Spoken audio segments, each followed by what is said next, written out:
Прво и трето место за учениците од Средното општинско училиште Лјупчо Сантов од Кочани, кои учествуваа на онлайн надпреварот под наслов "Најди го херојот". Станува збор за надпревар преку кој се открива талентот кај младите генијалци, кои преку своји активности се надпреваруваа на тема визуелни уметности. Преку учеството се идентификува херој кој решава конкретен проблем и преку својот талент ученикот вербално го објаснува. Учениците од гимназијата Лјупчо Сантов се представија преку драма, ораторство, сликање и рецитирање и го покажаа својот талент на највисоко ниво. Поради успешноста на представувањето, сите четворица ученици од Кочанското училиште се пласираа во финале, а две ученички добија награди. Работеа под менторство на професорот и дефектолог Катерина Димитрова. Во надпреварот зедовме учество со 4 ученици: Јована Петрова, Пандора Манева, Оливер Стефанов и Марија Донева. Сите се пласираа во финале. Имаа за задача да анализираат конкретен проблем, во кој проблем ќе го откријат агресорот и на крајот да докажат дали проблемот ќе биде решен или нема да биде решен.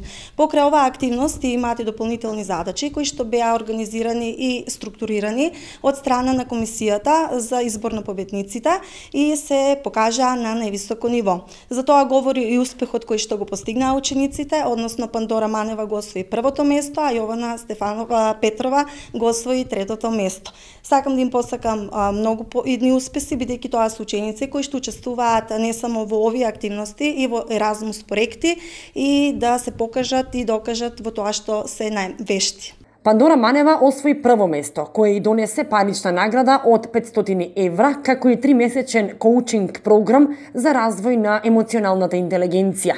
А трето место освои ученичката Јована Петрова, исто парична награда и бесплатен коучинг програм.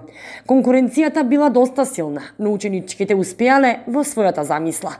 Чест ми беше да учествувам на овој надпревар, во кој што надпревар ме пријави дефектологот на училиштето Катерина Димитрова и во овој надпревар се потрудив многу, го добив првото место и беше навистина чест. Изработив видео во кој што видео го поделив на два дела.